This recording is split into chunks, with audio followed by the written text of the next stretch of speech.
सपना, कहाँ गई तुम? इधर आओ। क्या है ये? तुम अभी अपने घर वालों को बुलाओ और बोलो कि वो आकर ले जाए यहाँ से तुम्हें। मैं तुम्हें यहाँ एक दिन भी नहीं रहने दे सकता। बोलो, किस किस लड़के के साथ संबंध थे तुम्हारे? तुम अब तक कितनों के साथ गुल खिला चुकी हो? क्यों तेरे बाप ने हमसे झूठ बोलकर शादी करवाई? आज बुलाओ अपने घर वालों को और फैसला करवाओ।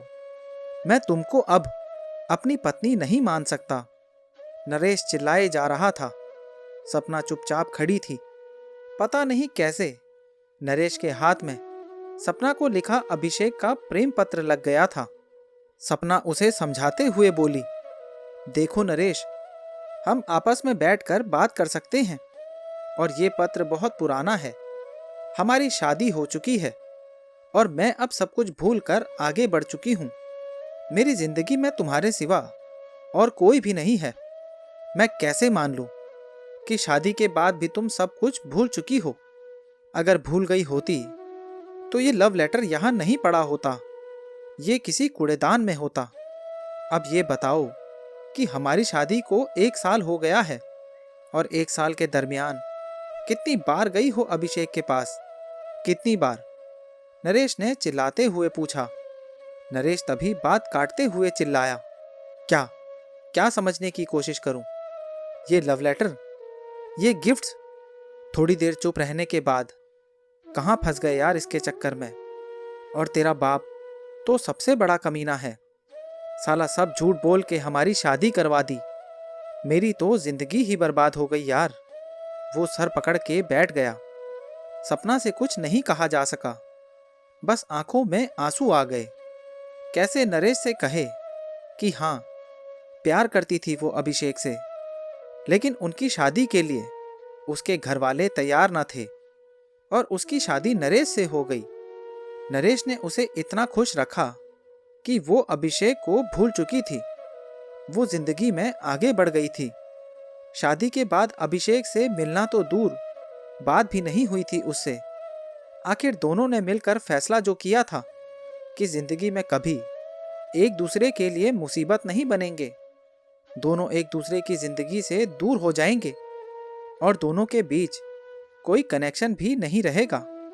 शुरुआत में थोड़ी मुश्किल आई, लेकिन सपना ने सारी बातों को भुलाकर आगे बढ़ने में ही भलाई समझी और नरेश को अपना सब कुछ मानकर जिंदगी को जीने लगी। अब ना जाने ये अभिषेक का जिक्र फिर कहाँ से निकल आया। शायद कुछ लेटर्स थे जो उसके अलमारी में किसी किताब के बीच पड़े हुए थे। उन्हीं लेटर्स में उन गिफ्ट का भी जिक्र था। शायद नरेश कुछ खोज रहा था, तभी ये किताब उसके हाथ लगी और ये सीन बन गया घर का।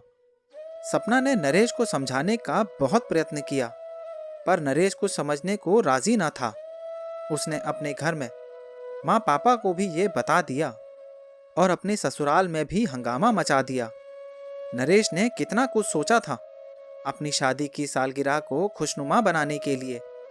दोनों तैयार हो रहे थे आउटिंग और लॉन्ग ड्राइव के लिए, लेकिन सब तैयारियों, सब योजनाओं और सपनों पर पानी फिर गया।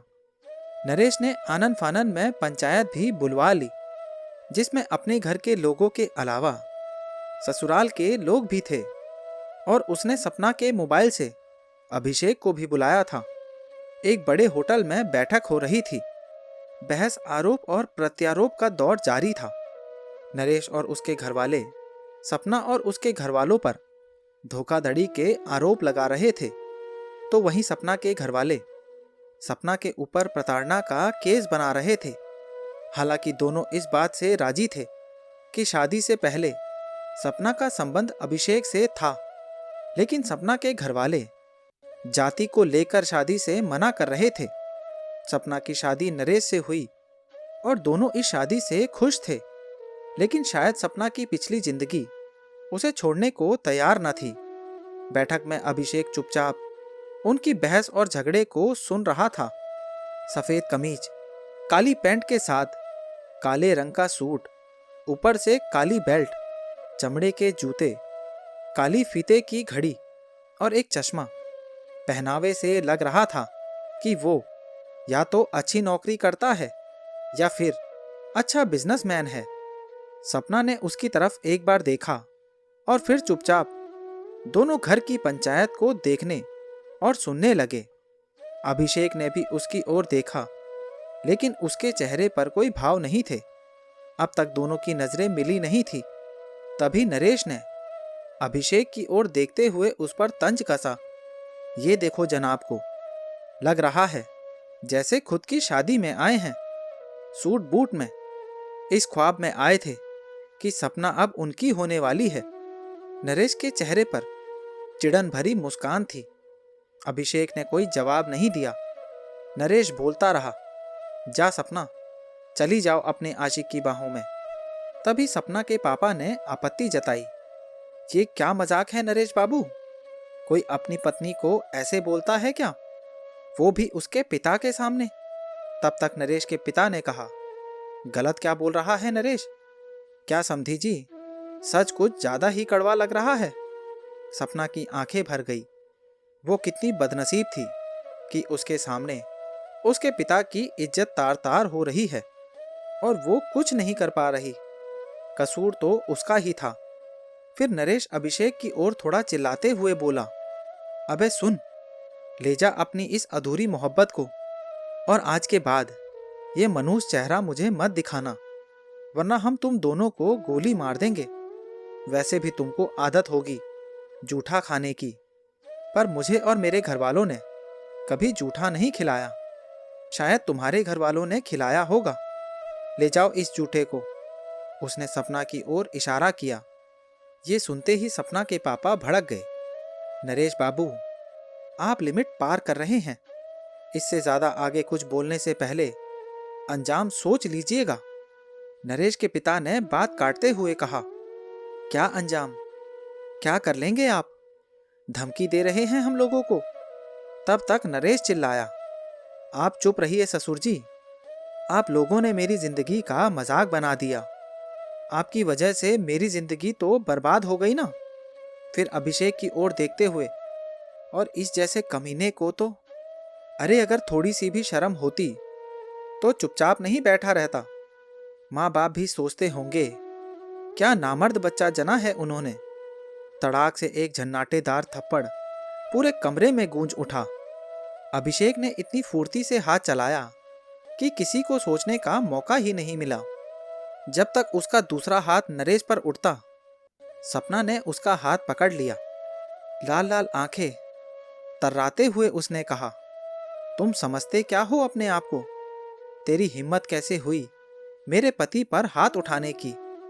अगर फिर से ऐसी जरूरत की तो अभिषेक, मैं भूल जाऊंगी कि तुम मेरे कभी दोस्त थे। अभिषेक ने नरेश को कहा, बहुत बहुत प्यार करते हैं हम सपना से। आज ये तेरी खातिर मुझे भूल गई तो क्या? मैं तो नहीं भूल पाया ना। तुमने मुझे गाली दी, माफ किया। मेरे संस्कारों को गाली दी, माफ किया। लेकिन तुमने सपना को गाली दी, मुझसे बर्दाश्त नहीं हुआ। लेकिन ये बात तो तय है कि अगली बार से जब भी तुम किसी नारी का अपमान करोगे, ये थप्पड़ और ये सपना का हाथ तुम्हें जरूर याद आएगा। जिस नारी का तुम भरी सभा में अपमान कर रहे थे, उसी नारी ने तुम्हें बचाया, क्योंकि उसके लिए तुम पति नहीं, उसका सब कुछ हो।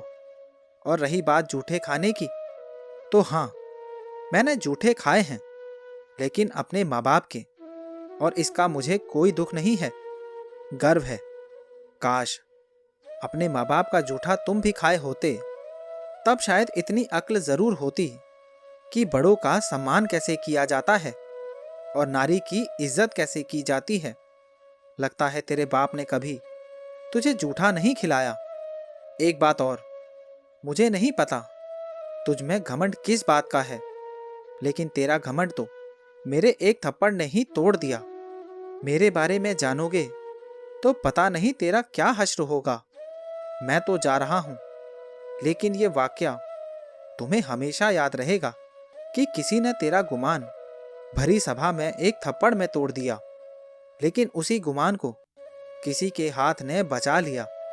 ये कहते हुए वो सिर झुकाकर आंखों को पोंछते हुए कमरे से निकलने लगा। तभी अचानक सामने से वो वेटर से टकरा गया और ट्रे में रखे गिलास का पानी उसके ऊपर गिर गया। वेटर ने उसे देखा तो बड़े विनम्र पूर्वक कहा, सर आप? सलाम सर। उसने अभिषेक को सलामी ठोकी।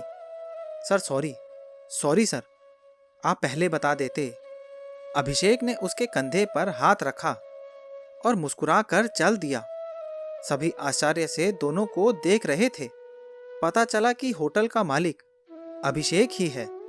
सबके पैरों तले जमीन खिसक गई। वो बाहर आए, नीचे देखा।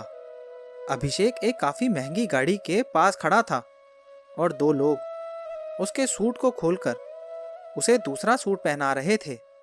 दिन बीता, समय बीता, महीना साल बीत गया। सुबह के 9 बज चुके थे कि दरवाजे पर घंटी बजी। अभिषेक अभी तक सो रहा था। कौन है यार इस टाइम? उसने नींद में ऊँघते हुए कहा, आ रहा हूं यार। उसने अपनी बात पूरी की और दरवाजा खोला। सर आपके लिए एक कुरियर है। अभिषेक ने साइन करके उस सामान को ले लिया। खोला तो एक कार्ड था जिस पर अंग्रेजी में लिखा था, सॉरी, मेरे मिसबिहेवियर के लिए सॉरी और थैंक यू मुझे सही राह दिखाने के लिए। मैं और मेरी पत्नी सपना बहुत खुश हैं और आज हम अपनी शादी की दूसरी सालगिरह सेलिब्रेट कर रहे हैं। क्या हम आज 7 बजे सीसीडी में मिल सकते हैं? अभिषेक मुस्कुरा उठा और मन ही मन बोला, ओके। फिर वो उत्साह से दिन की शुरुआत करने चला गया। लगा जैसे सुबह तो आज हुई है, इतने दिनों बाद। तो दोस्तों, ये कहानी आपको कैसी लगी और इस कहानी के बारे में आपकी क्या राय है? नीचे कमेंट बॉक्स में ज़रूर बताना।